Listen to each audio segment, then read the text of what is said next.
आप सबको मेरा प्रणाम। आज इस मंगल वेला पे मुझे आप लोगों से मिलने का अवसर मिला है, तो मैं अपने आप को सौभाग्यशाली समझता हूं कि आप लोगों का आशीर्वाद मुझे मिल रहा है। मैं पिछले 40 वर्षों से मेडिकल के क्षेत्र में हूं और मैं मरीजों का इलाज कर रहा हूं। तो बहुत इलाज करते करते यह एक बहुत बड़ा यक्ष प्रश्न मेरे सामने आया कि बीमारियां होती क्यों हैं, इनका क्या कारण है, क्यों प्रकट होती हैं। जब मनुष्य का विकास इस प्रकृति ने किया था तो बीमार होने के लिए नहीं किया था, हम सब लोगों को स्वस्थ रहने के लिए बनाया गया था। प्रकृति ने जितने भी काम किए हैं वो सब हमको स्वस्थ रहने के लिए किए हैं। लेकिन और आयु भी हमारी 150 वर्ष थी। जब से मानवता की शुरुआत हुई हम 150 वर्ष के थे। आज घटते घटते वो 60-70 वर्ष में ही लगता है कि आयु पूरी हो गई। तो इसका क्या कारण है, क्यों इतना नीचे गिराव आता जा रहा है? तो इस पर मुझे जिज्ञासा हुई। मैंने अध्ययन करना शुरू किया, लोगों को पढ़ना देखना शुरू किया।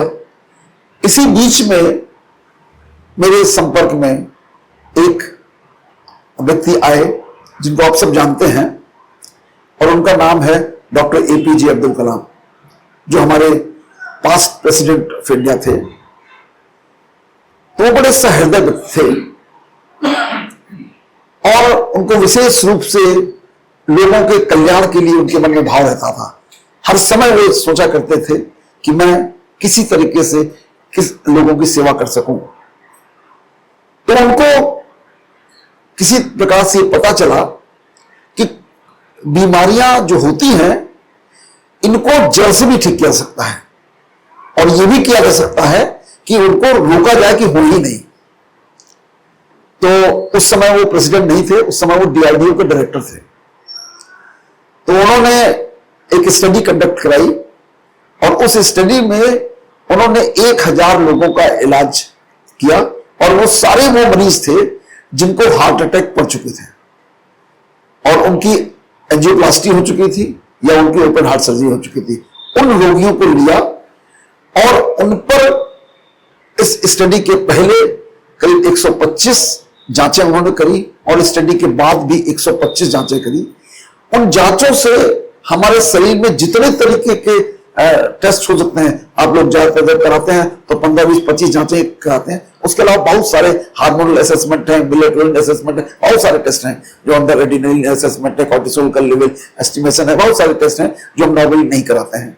हमने शरीर के जितने भी टेस्ट हैं जो ऑर्गन्स को चलाते हैं, और जब वो नॉर्मल काम करते हैं तो उनकी क्या फिगर होती है, जब वो बीमार हो जाते हैं तो क्या काम करते हैं, तो सारे टेस्ट कराए गए।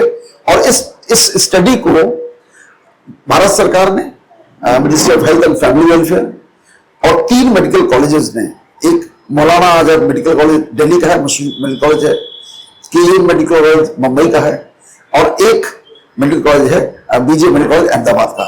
इन 3 मेडिकल कॉलेजेस की में इन रोगियों को लिया गया, और एक चौथा सेंटर उन्होंने लिया कि इन रोगियों को मेडिटेशन के माध्यम से, ध्यान की विधि जो गुरुदेव ने भी सिखाई हम सब लोगों को, उस ध्यान की विधि से कैसे ठीक किया जाए।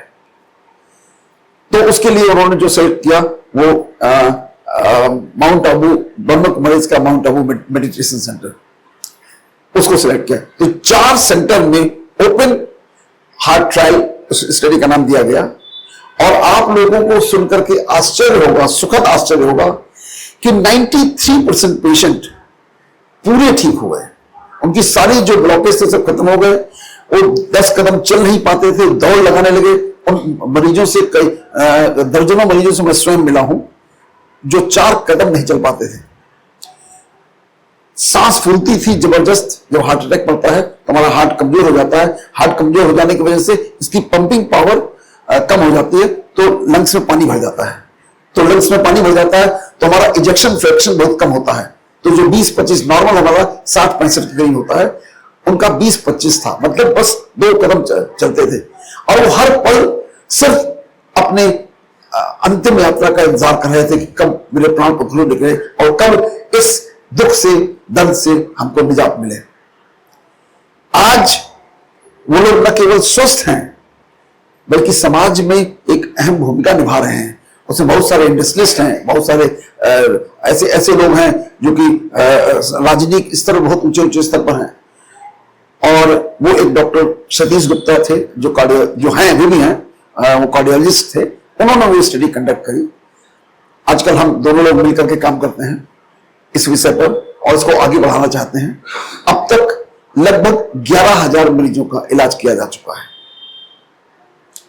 और उन लोगों को जो करने का काम किया गया वो इस तरीके से किया गया कि उनको रखते हैं इसी तरीके से एक जगह पर और लगभग एक बार में 100 लोगों को रखते हैं। 100 से ज्यादा संभव नहीं, व्यक्तिगत अटेंशन देना संभव नहीं होता है।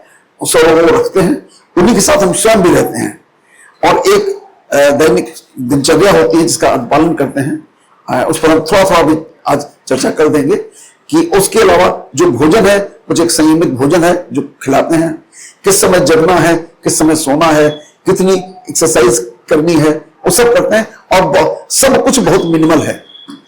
प्राइमरीली ध्यान है। तो जब मैंने ये स्टडी देखी, ये आंखों देखी स्टडी थी, इसमें किसी तरीके का कोई इफ एंड बट का सवाल नहीं था कि ऐसा हुआ, ऐसा तो हुआ ही, तो ऐसा हुआ कैसे, इस पर फिर हमने ध्यान दिया और फिर उसको काफी देश में विदेश में सब जगह उसको बहुत अच्छे तरीके से मैंने सोचा कि इसके रहस्य निकाले जाएं।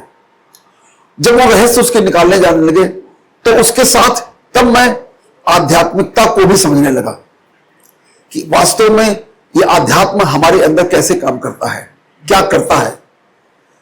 तो उसको स्टडी किया तो उसमें जो सबसे कठिन सवाल है जिस पर हमारा बिल्कुल ध्यान जाता ही नहीं है, और वो सवाल है कि हम सबको इस ब्रह्मांड द्वारा, इस प्रकृति द्वारा, ईश्वर द्वारा सर्वश्रेष्ठ कंप्यूटर दिया गया है और वो कंप्यूटर है यह शरीर। इस शरीर को हमको जन्म से मिला और उसके साथ इसको चलाने वाला एक सॉफ्टवेयर भी मिला और वो सॉफ्टवेयर है इसके अंदर जीवनदायिनी शक्ति। जिस जीवनदायिनी शक्ति को हम आत्मा कहें, सोल कहें, रूह कहें, कुछ कहें, और उसके अंदर एक चेतना समाहित है और वो electromagnetic current with the consciousness, that is me, वो इसके अंदर समाहित है और वही इसको चलाती है। और जब तक वो इलेक्ट्रोमैग्नेटिक करंट इसके अंदर रहता है, चेतना रहती है, तब तक वो व्यक्ति जीवित रहता है। The moment it goes away from the body, जिस क्षण ये शरीर से निकल जाती है उस क्षण एनर्जी हो जाता है, डेड बॉडी हो जाती है। हम 24 घंटे भी इसको नहीं रख सकते हैं, इसको त्यागना पड़ता है। और एक कोई आप सबके पास मोबाइल होंगे, मोबाइल भी सब कंप्यूटर ही हैं और कुछ नहीं है, छोटे कंप्यूटर हैं। जब आप एक मोबाइल लेते हैं तो आप उसके अंदर तमाम प्रकार के एप्स डाउनलोड करते हैं, फिर उनको एप्लीकेशंस देखते हैं, उनको पढ़ते हैं, समझते हैं, फिर इंटरनेट से कनेक्ट होते हैं। उसके बाद उसका उपयोग शुरू करते हैं कि उसका सिस्टम कैसे काम करता है।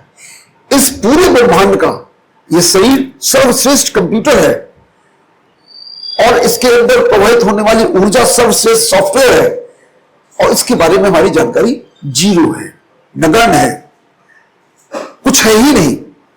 कुछ ऐसे ज्ञानी महापुरुष लोगों ने उसको समझा, उसको पढ़ा और बताने का प्रयास किया कि लोग समझें। मैंने आपकी भी एक रचना बहुत अच्छे से उसको कम से कम मैंने 10 बार उसको सुना होगा, पढ़ा होगा। मैं कौन हूं, कम से कम 10 बार मैंने उसको सुना होगा और उसमें यही बताने की उन्होंने कोशिश की है कि मैं ये शरीर नहीं हूं, मैं मन भी नहीं हूं, मैं इन दोनों को चलाने वाली ऊर्जा हूं, जीवनदायिनी शक्ति हूं जो इसको चलाती है। और वो जीवनदायिनी शक्ति कैसे ऑप्टिमम काम करती है जब हम स्वस्थ रहते हैं। चूंकि हमको किसी को पढ़ाया नहीं गया, बताया नहीं गया, सिखाया नहीं गया और इसलिए हमने, आपको सुनकर के आश्चर्य होगा कि हम सब ने मैं किसी आपकी बात नहीं कहूं, मैं अपनी बात कह रहा हूं, हम सब ने उस जीवनदायिनी शक्ति को चलाने का तरीका जाना ही नहीं। जैसे वो चलनी चाहिए थी उसके विपरीत काम किया, फिर भी प्रकृति ने ऐसा बनाया है कि उसको उल्टा चलाते हुए भी तब भी आज हम जिंदा हैं, चल रहे हैं, लेकिन बीमारियों सहित हैं, भरपूर बीमारियों सहित हैं। मैं बार बार ये बात एम्फसाइज करके कहता हूं कि मनुष्य का निर्माण बीमार रहने के लिए नहीं किया गया था। प्रकृति ने मनुष्य को बनाया था इसलिए कि ये स्वस्थ रहे और इस प्रकृति को सुंदर बनाए। जो ईश्वर ने कायनात क्रिएट करी है उसको बहुत सुंदर बनाए, उपयोगी बनाए, लोगों का कल्याण करे। लेकिन हम स्वयं बीमार हो गए। जब हम स्वयं बीमार हो गए तो हम कैसे कुछ कल्याण कर सकते हैं? तो भौतिक विकास हमने किया, बहुत किया, अंतरिक्ष तक चले गए, पूरा देश, पूरी दुनिया इतनी सुंदर बना दी, लेकिन अपना विकास नहीं कर पाए। हम अपने बारे में जाने ही नहीं। जब जाने ही नहीं तो करेंगे क्या? तो जो सबसे कठिन ऑपरेटिंग सिस्टम है, अगर आप इसको गौर से देखेंगे, मैं किसी और मौके पे उसके लाइव वीडियोस भी दिखा सकता हूं कि ऑपरेटिंग सिस्टम कैसे काम करता है। और उसको करने के लिए जब तक हम नहीं सही ढंग से चलाना सीखेंगे, हम स्वस्थ नहीं रह सकते हैं। और यदि किसी व्यक्ति के ऑर्गन फेल नहीं हुए हैं, ऐसी स्थिति जैसे किडनी है, किडनी काम कर रही है, लेकिन जब हमारे शरीर को एक किडनी चाहिए थी, ईश्वर ने कितनी किडनी दी? 2 किडनी दी। एक किडनी पूरी खराब हो जाए तो भी हम स्वस्थ रहेंगे, और दूसरी किडनी में जब आधी खराब हो जाए तो भी स्वस्थ रहेंगे। जब आधी से थोड़ी और ज्यादा खराब होगी, 51% होगी, तब सीरम क्रिएटिनिन लेवल बढ़ेगा, धीरे धीरे बढ़ेगा। तो प्रकृति पूरी तरीके से सहयोग करती है, लेकिन हम उसके अगेंस्ट ही अगेंस्ट चलते रहते हैं। और न केवल ये मेरा मानना है, बल्कि ये सच है कि हम अपनी सभी बीमारियों को ठीक कर सकते हैं। यदि वो अंग जीवित है तो उसको नया बनाया जा सकता है, क्रिएट किया जा सकता है। क्रिएट करने का तरीका अभी 2 मिनट में डिस्कस करेंगे। हमारा शरीर हर पल बदल रहा है, हर पल उसका सेल डिवीजन चल रहा है। हम जैसे एक पल पहले थे, एक पल के बाद बदल जाते हैं। हमारे शरीर में लाखों कोशिकाएं बनती हैं, हर पल बनती रहती हैं, और लाखों कोशिकाएं डेड होती रहती हैं। हमारे शरीर में प्रवाहित ब्लड 45 दिन में नया बन जाता है। 45 दिन में हमारा ब्लड नया हो जाता है। इसी तरह जो सॉफ्ट टिश्यूज हैं वो 6 महीने से 8 महीने 1 साल के अंदर नए बन जाते हैं, पूरे नए बन जाते हैं। और हमारी हड्डियां भी 2 साल में नई बन जाती हैं। बनती स्लो प्रोसेस है, लेकिन चूंकि हम अज्ञानी हैं, हम जानते नहीं हैं, तो हम जैसे थे वैसे ही रहते हैं और उससे भी डिटीरियोरेट हो जाते हैं और उससे भी नीचे गिर जाते हैं। इस कारण से हम बीमारी लगातार बढ़ाते जाते हैं। तो जिस क्षण हमें जान जाए कि हमारी बीमारी मेरी स्वयं की पैदा की हुई है, उसको ठीक करने का कर्तव्य भी मेरा अपना है, किसी और का नहीं है। ना कोई कर सकता है। डॉक्टर जो बनाता है, जो अस्पताल में जाते हैं, वहां जाकर के आपको डॉक्टर उस बीमारी के लिए इलाज करता है, दवा देता है, कुछ इंजेक्शन देता है, कभी ऑपरेशन करता है जो हो चुकी है। लेकिन यह सवाल आना चाहिए हमारे मन में कि यह बीमारी क्यों हुई, मुझको ही क्यों हुई और किसी को नहीं हुई, वो क्या कारण है? और वो सारे के सारे कारण हमारे स्वयं के अपने आप के पैदा किए हुए हैं, हमारे अज्ञानतावश। तो वो क्या अज्ञान है, किस अज्ञानता के कारण ये लोग पैदा हुए हैं, उनसे यदि हम मुक्ति पा जाएं तो हम अपने आप को ठीक कर सकते हैं। कैसे ठीक कर सकते हैं पहले वो भी बता दो, फिर वो अज्ञानता बता दो। वो अज्ञानता क्या है? वो कारण है, मेरे शरीर में क्रोमोसोम्स होते हैं। क्रोमोसोम्स में टेलोमेर होते हैं, उसके एंड में होते हैं, जो स्वस्थ रहने पर उनकी चौड़ाई ज्यादा होती है। हमारे शरीर में जीन्स हैं जो काम करते हैं। वो जीन्स जो हम लेके पैदा होते हैं, हम बीमारी के जीन्स भी यदि लेके पैदा हो और हम सुधर जाएं, हम जान जाएं कि इस कारण से बीमारी हो रही है, तो उस जीन को भी हम अप रेगुलेट कर सकते हैं और उसको हेल्दी जीन पर बदल सकते हैं। और जो डिजीज जीन है उनको डाउन रेगुलेट कर सकते हैं और छिपा सकते हैं। अब इसको एग्जांपल बताऊं तो आपको समझ आ जाएगा। बहुत सारे लोगों को डायबिटीज होगी, हाई ब्लड प्रेशर होगा, हाइपरटेंशन होगा। ये कब पैदा होता है? जब आप 30, 35, 40, 45 साल के होते हैं, उस समय आपको पैदा होता है। उसके पहले नहीं होता है। जो मैच्योरिटी ऑनसेट डायबिटीज है वो सब 35-40 के बाद होती है, लेकिन उसके जीन हमारे जन्म से हैं। हमारे माता पिता से हम जीन लेकर पैदा होते हैं। हमारी मदर को डायबिटीज थी, हमारे फादर को डायबिटीज थी, या हमारे ग्रैंडफादर को ब्लड प्रेशर था, हमारे ग्रैंडमदर को ब्लड प्रेशर था, उसी के जीन्स लेके हम पैदा होते हैं। लेकिन और 35 साल तक डायबिटीज क्यों नहीं हुई, 40 साल तक डायबिटीज क्यों नहीं हुई? जीन्स तो जन्म से थे।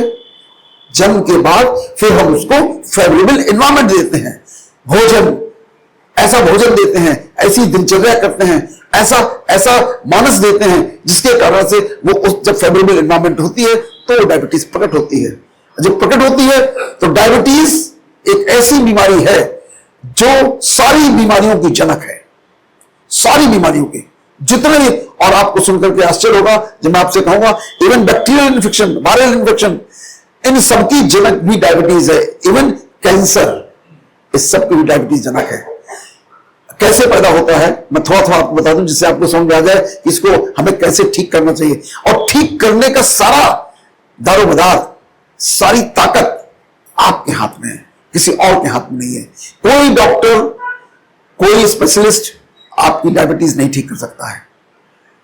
और वो हमारे व्यक्तित्व में उस पर चर्चा करेंगे। तो मतलब इसका यह है कि हम सब कुछ बदल सकते हैं और हम बदल करके जान जाएं और जान के अपने शरीर पे उसका उपयोग करने लगे तो हम स्वस्थ हो जाएंगे। और ये समझ जो है वो बहुत छोटी सी समझ है। अब मैं बताता हूं वो क्या क्या समझ है बीमारी के। अगर आप ज्यादा रहस्य जानना चाहेंगे तो मैं वो भी बता दूंगा। और अभी आपको थोड़ी देर में बताता हूं जिसमें मैंने सारे रहस्य बताए हैं जो आप पढ़ करके सुन करके और समझ सकते हैं, जहां मैंने इसको डिस्क्राइब किया है। हमारे शरीर में स्वस्थ रहने के 4 आयाम हैं, 4 जिसके सहारे हम स्वस्थ रहते हैं। सबसे इंपॉर्टेंट आयाम है भोजन। हम कैसा भोजन करते हैं, कब करते हैं, ये हमारे इस फिजिकल शरीर का आहार है। दूसरा है एक्सरसाइज। जो हमारा इवोल्यूशन, हमारा जो डेवलपमेंट है मनुष्य का, वो इवोल्यूशन से हुआ है। एकदम ऐसे बना बनाया मनुष्य नहीं था। आपने साइंस पढ़ी होगी तो आपको बताया गया हो कैसे मनुष्य इवॉल्व हुआ है। तो हमारा जो जन्म था, पहले हम 4 पैर से चलते थे, फिर 2 पैर वाले हुए, फिर दौड़ भाग के शिकार करते थे जंगलों में भाग भाग करके। तुमको हमारे जीन्स में एक्सरसाइज बिल्ट इन हो गई है। तो यदि हम एक्सरसाइज नहीं करेंगे, मिनिमल एक्सरसाइज नहीं करेंगे, हम स्वस्थ नहीं रह सकते हैं।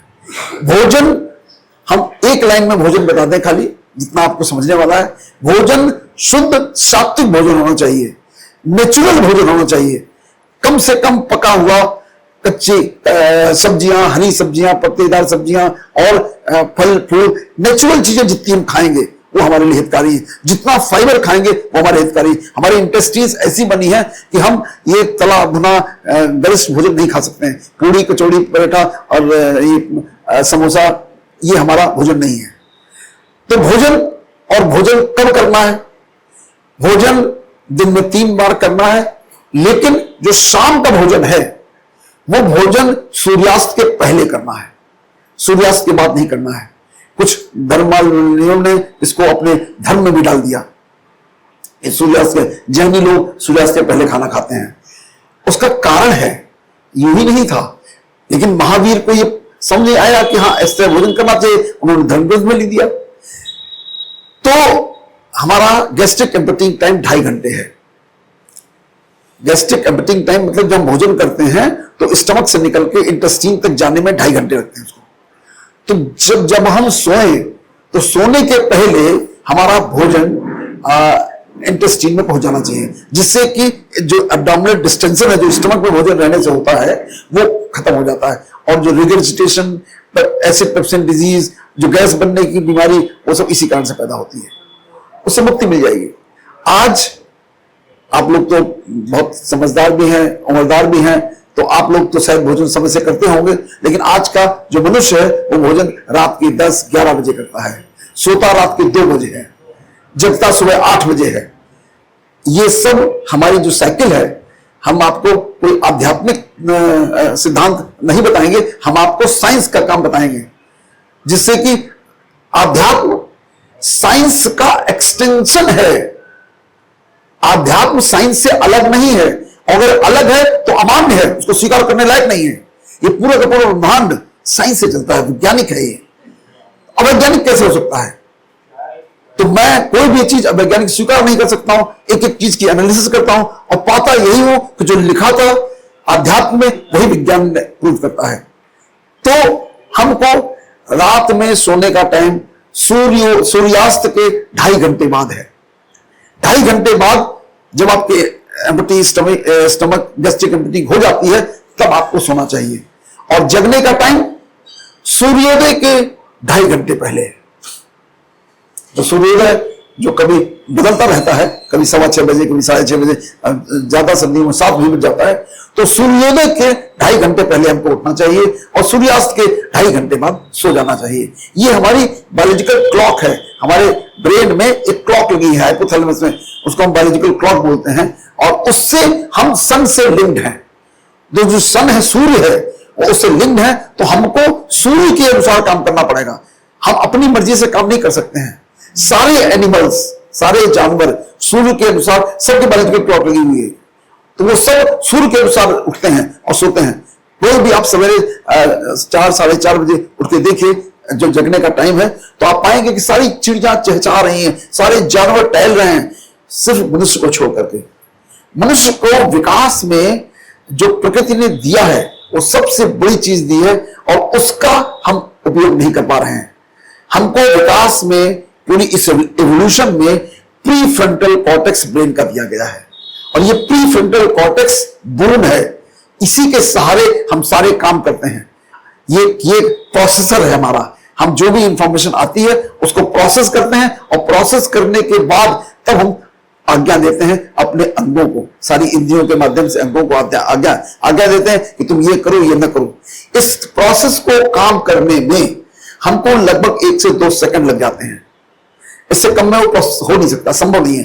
कोई इंफॉर्मेशन आई है, उस इंफॉर्मेशन को प्रोसेस करेगा, देखेगा ये मित्र है, शत्रु है, ये सही अच्छी इंफॉर्मेशन है, खराब इंफॉर्मेशन है, उसके बाद प्रोसेस करके आपको कहेगा अच्छा ये गाली दे रहा है, उसको इसके साथ उसको समझाओ बुझाओ, उसको ट्रेन से बैठा लो। लेकिन ऐसा नहीं हो रहा है। हमारे एनिमल्स में एक एमिग्डाला एक ऑर्गन है जो कि ब्रेन का एक पार्ट है। ये रिएक्शनरी है, ये इमीडिएट रिस्पॉन्स करता है, तुरंत बिना कुछ सोचे समझे।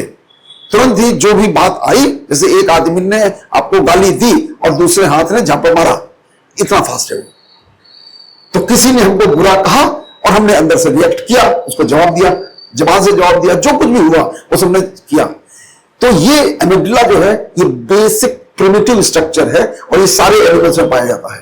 पूरा का पूरा समाज, पूरा का पूरा देश, पूरे अंतरराष्ट्रीय जितने भी देश हैं, सब एमिग्डाला से ऑपरेट हो रहे हैं, उस प्रिमिटिव ब्रेन से ऑपरेट हो रहे हैं। हम सब रिएक्शनरी हो गए हैं, हम रिस्पॉन्सिव नहीं है।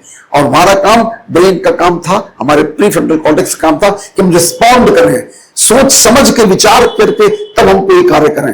और इस कारण से बीमारियां पैदा हुई हैं। तो हमारे इस शरीर को स्वस्थ रहने के लिए भोजन हो गया, नींद हो गई, एक्सरसाइज हो गई, और एक चौथा आयाम इसका है जो सबसे महत्वपूर्ण है। मैंने स्टडी करी तो मैंने पाया इन तीनों को पूरा करें अगर अच्छे से हम, तो हमारा स्वास्थ्य 25% ठीक रहता है। 75% इसके बियॉन्ड है। और वो 75% है हमारा इमोशनल बैलेंस। हम इमोशनली कैसे बिहेव करते हैं, हम दूसरों के साथ क्या व्यवहार करते हैं, ये व्यवहार हमारे अंदर बीमारी या तो बनाता है या हमको स्वस्थ रखता है।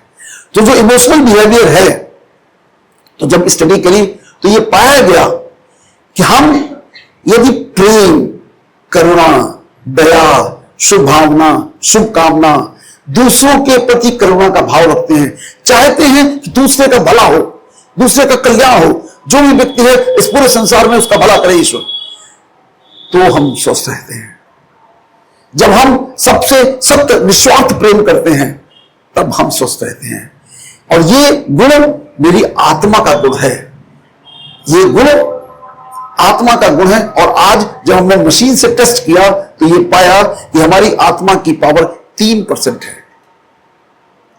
उस 3% पावर से हम सिर्फ जिंदा हैं, बीमारियों सहित जिंदा हैं, हर पल मर रहे हैं। हमारा निर्माण इसलिए नहीं किया था। अगर हम उस शक्ति को, उस परम शक्ति को, परम पिता परमात्मा को कहें, उसने निर्माण अपने बच्चों का इसलिए नहीं किया था कि बीमार रहेंगे, जाके परेशान रहेंगे। आप एक पल के लिए सोचिए, आप किसी भी धर्म के अनुयायी हो, हमारा सबका निर्माण उस परम पिता परमात्मा ने किया जिसको हम मानते हैं। वो परम शक्ति, वो परम सत्ता जो इस पूरे ब्रह्मांड की सामूहिक चेतना है, वही मेरा ईश्वर है, वही मेरा परमात्मा है। मैं उसी की संतान हूं, वही चेतना मेरे अंदर ही समाहित है। उसी चेतना के सारे हम जीवित हैं और सारे काम कर रहे हैं। और वो परमपिता परमात्मा इस पूरी कायनात का मालिक है, पूरा नियंता है। हर चीज उसके अनुसार चलती है। प्रकृति का एक एक कण उसकी इच्छा से चलता है। मैं उसकी संतान हूं और इतना कमजोर हूं, बीमार हूं। मैं कैसे उसकी संतान हूं? इसलिए मैं उसकी संतान बीमार हूं और कमजोर हूं, क्योंकि मैं उसका नालायक बेटा हूं। वो कहता है कि सबको प्रेम करो, सबसे निस्वार्थ प्रेम करो, सबके प्रति करुणा का भाव रखो, सबके प्रति भलाई का बर्ताव करो, सबकी सहायता करो, सबकी मदद करो। और मैं क्या करता हूं? मैं करता हूं जेलसी, हैट्रेड, एंगर, ईगो, वासना। ये हमारा व्यवहार है। कंपैरिजन, कंपटीशन, बदले की भावना, एक दूसरे को नीचा गिराने की भावना, ये हमारा भाव है। तो जब हम ये भाव निगेटिव, उसको हम एक टर्म में कहते हैं निगेटिव बिहेवियर। तो जब निगेटिव थॉट्स हमारे अंदर होते हैं तो हमारा कॉर्टिसोल लेवल बहुत हाई हो जाता है, एड्रेनालिन का सिक्रेशन बहुत हाई हो जाता है, नॉरएड्रेनालिन का सिक्रेशन बहुत हाई हो जाता है, और बहुत सारे ऐसे कैटाबोलिक न्यूरोट्रांसमीटर्स हैं जिनकी संख्या बढ़ जाती है। और जब वो बढ़ जाती है तो हमारा ब्लड शुगर लेवल हाई हो जाता है, और ब्लड शुगर लेवल जब हाई हो जाता है तो उसके बाद डायबिटीज पैदा होती है। फिर डायबिटीज के बाद डिसलिपिडीमिया पैदा होता है, कोलेस्ट्रॉल बढ़ जाता है हमारा, जिसको आप साधारण भाषा में कोलेस्ट्रॉल बढ़ जाता है। कोलेस्ट्रॉल बढ़ने के बाद फिर एथेरोस्क्लेरोसिस होती है। एथेरोस्क्लेरोसिस होने के बाद हमारी आर्टरी नैरो होना शुरू होती है। और नैरो एक जगह नहीं होती है, पूरे शरीर की नैरो होती है। अगर ब्रेन में होता है तो सेरेब्रोवास्कुलर एक्सीडेंट हो जाता है, अगर हार्ट में जाता है तो हार्ट अटैक होता है, अगर किडनी में जाता है तो नेफ्रोपैथी हो जाती है, अगर पेरिफेरल उसमें जाता है तो पेरिफेरल न्यूरोपैथी हो जाती है। हर तरीके से वो बीमार करती है। इसके साथ ही साथ हमारे शरीर में डिफेंस आर्मी बहुत मजबूत बनी हुई है, और वो है इम्यून सेल्स। इम्यून सेल्स बनना ही बंद हो जाती हैं, जिसका काम है बीमारी से रोकना, वो बनना ही बंद हो जाता है। इसके अलावा हमारे शरीर में जब जब हम निगेटिव थॉट्स रखते हैं तो हमारे जो सेल है उस सेल में ऑक्सीडेटिव फ्री रेडिकल बनते हैं, और वो ऑक्सीडेटिव फ्री रेडिकल उसकी माइटोकॉन्ड्रिया उसके अंदर, सेल के अंदर है, जो उसको मेटाबोलाइज करती है। तो जब उसको मेटाबोलाइज करती है तो एक निश्चित संख्या में उसको मेटाबोलाइज कर सकती है, और वो है 60,000 पर सेकंड। उसकी भी लिमिट कम नहीं है। 60,000 ऑक्सीडेटिव फ्री रेडिकल बनते हैं, तो उनको माइटोकॉन्ड्रिया मेटाबोलाइज करके उस सेल से निकाल सकती है। उसका निकालना आवश्यक है। ऑक्सीडेटिव फ्री रेडिकल जो बीमारी का जनक है, उस सेल को बीमार करता है। जब जब हम चिड़चिड़ करते हैं, लड़ते हैं, झगड़ते हैं, एक दूसरे के प्रति बुरा बर्ताव करते हैं, बदले की भावना रखते हैं, तो वो 2 लाख तक चली जाती है, जो कभी भी मेटाबोलाइज नहीं होती है, उसी सेल को डैमेज करती है। तो ये कौन कर रहा है? मैं स्वयं कर रहा हूं। मैंने ही करके अपने आप को बीमार किया है। तो ठीक इसको कौन कर सकता है? मैं स्वयं ठीक कर सकता हूं। कोई मुझे ठीक नहीं कर सकता। कोई रास्ता दिखा सकता है।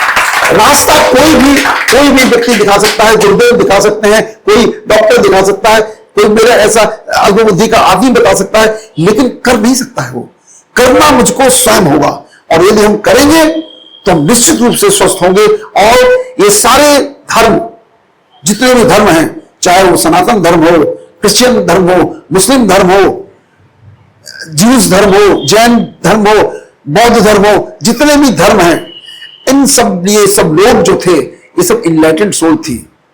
आचार्य श्याम शर्मा एक उन्नत आत्मा थी, श्रेष्ठ आत्मा थी। उन्होंने पूरा संसार देखा, पूरा ब्रह्म देखा, ये पूरी कायनात देखी कि कैसे काम करती है, कैसे मेरे अंदर काम करती है।